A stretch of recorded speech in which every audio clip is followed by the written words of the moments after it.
termasuk juga di Mesir. Ketika saya di sana itu selalu seringnya memperingati 17 Ramadan, malam nuzulul Quran. Yang dimaksud malam nuzulul Quran adalah apa yang disebutkan di dalam firman Allah Subhanahu wa taala, syahrul Ramadan alladzi unzila fihil Quran. Bulan Ramadan yang mana di bulan itu diturunkan Al-Quran. Nanti kita baca dikit. Mungkin ada yang bertanya, bapak-bapak, ibu-ibu sekalian bertanya, Ustaz, bukankah Rasul itu hidup 23 tahun sebagai seorang Rasul, 13 tahun di Mekah, 10 tahun di Madinah. Itu kan setiap masanya itu turun bertahap kan Pak, Al-Quran. Lah yang dimaksud Al-Quran di dalam Al-Quran, bahwa Al-Quran turun di bulan Ramadan itu maksudnya apa? Kan kalau bertahap gak mungkin hanya di bulan Ramadan, tapi yang dimaksud bulan tanggal 17 Ramadan, tempat di mana atau waktu di mana Al-Quran turun itu maksudnya bagaimana? Maksudnya adalah Al-Quran, kata para ulama, itu turun dengan dua cara. Ya, turun dengan dua cara. Turun pertama itu turun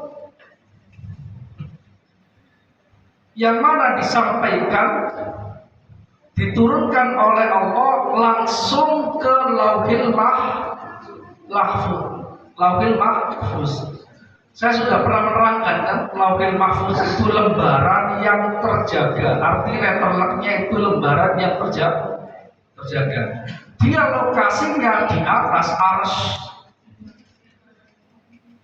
Penurunan Al-Quran ke Lauhil Mahfuz itu dilakukan sekaligus, langsung sekali. Dan nantinya setelah dikehendaki oleh Allah, baru itu diturunkan oleh Allah sedikit demi sedikit selama 23 tahun. Jadi yang dimaksud oleh Al-Quran bahwa Quran diturunkan di bulan Ramadan itu penurunan pertama langsung sekaligus.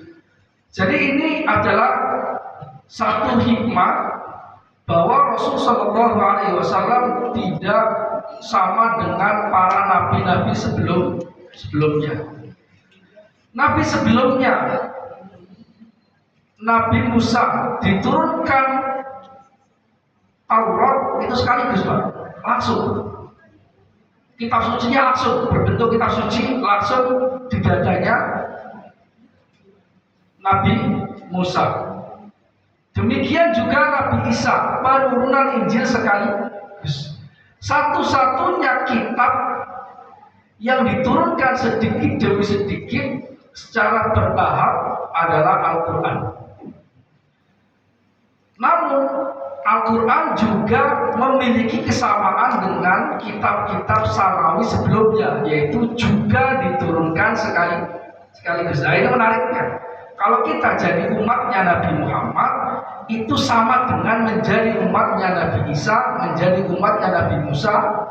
Dalam hal ini, kita juga memiliki Quran yang diturunkan sekaligus, kita juga memiliki Al-Quran yang diturunkan secara bertahap. Jadi kelebihannya Al-Quran dibandingkan Taurat dan Injil. Itu yang dimaksud. Dan itu kata para ulama terjadi pertama kali itu pada tanggal 17 Ramadan. Oke, saya akan bacakan di sini. Tadi kan baca kitab, bacakan cuplikan dari kitab Al-Mawahib Al-Laduniyah karya Imam Al-Qastallani. Imam Al-Qastallani. Imam Qastallani itu murid dari Imam Zakaria Al-Ansari. Ya. Dia Zakaria Al-Ansari adalah Syekhul Azhar di zaman itu, yang mana sanad-sanadnya sampai kepada kita, guru-guru kita di Indonesia. Guru-guru kita di Indonesia itu banyak sekali. Misalnya kalau tarik ke atas, dari Imam Syekhul Islam Zakaria Al-Ansari itu punya guru, yaitu Imam Jalaluddin Al-Mahalli. Dari Jalaluddin Mahalli punya guru namanya Imam Al-Barmawi. Kemudian dari Al-Barmawi punya guru namanya Imam Badruddin Az-Zarkashi. Kemudian Badruddin Az-Zarkashi punya guru yang namanya Imam Jamaluddin Al-Istawi. Imam Jamaluddin Al-Istawi punya guru yang namanya Imam Taqiyuddin As-Subki. Oke, itu ke atas terus, dari Taqiyuddin Subki ke atas tuh, dari Taqiyuddin Subki ke atas ke Imam Nawawi dan seterusnya, itu panjang. Kalau dari bawah, dari Imam Zakaria Al-Ansari ke guru-guru kita, ke guru-guru kita itu panjang. Tapi sanad kita sampai. Oke, saya bacakan di sini. Waqad kana ibtida'u nuzulil Qur'an fi syahri Ramadan. Penurunan Al-Quran dimulai pada bulan Ramadan. Wa kadza nuzuluhu ila sama'id dunya jumlatan wahidah. Demikian juga penurunan Al-Quran ke langit dunia sekali terus. Jadi tadi yang belum saya sebutkan, Al-Quran ada di Lauhul Mahfuz sebelum diturunkan sedikit demi sedikit, itu diturunkan ke langit dunia terlebih dahulu. Langit dunia itu langit keberapa? Langit keempat. Seingat saya langit keempat. Langit keempat itu apa Ustaz? Oh, ada langit 1, langit 2, langit 3, itu wallahu a'lam. Tapi yang pasti bukan stratosfer, atmosfer, bukan itu. Karena yang kita kenal sampai kita melihat ke atas, sampai bulan dan sebagainya, itu semuanya masih langit 1. Langit 2, langit 3 sampai langit 7, baru setelah langit 7 nantinya itu nanti ada Al-Arsy. Kemudian ujungnya lagi ada As-Sidratul Muntaha.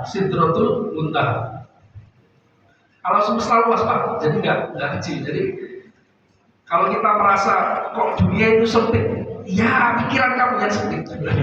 Dunia itu luas. Dunia itu luas. Diturunkan ke langit dunia sekaligus. Ini langit keempat. Fakana Jibril alaihi salatu wassalam yata'ahaduhu sallallahu alaihi wasallam fi kulli sanatin fayu'ariduhu bima nazala alaihi min Ramadan ila Ramadan. Ini dalil kenapa kita mengadakan tadarus Al-Quran ketika bulan Ramadan. Karena begini, wahyu yang disampaikan oleh malaikat Jibril kepada Nabi Muhammad itu diturunkan sesuai dengan kehendak Allah di waktu kapanpun. Kadang Rasul dalam bepergian jauh diturunkan, kadang sedang berkumpul sama istrinya yaitu Sayyidah Aisyah diturunkan dengan berbagai cara.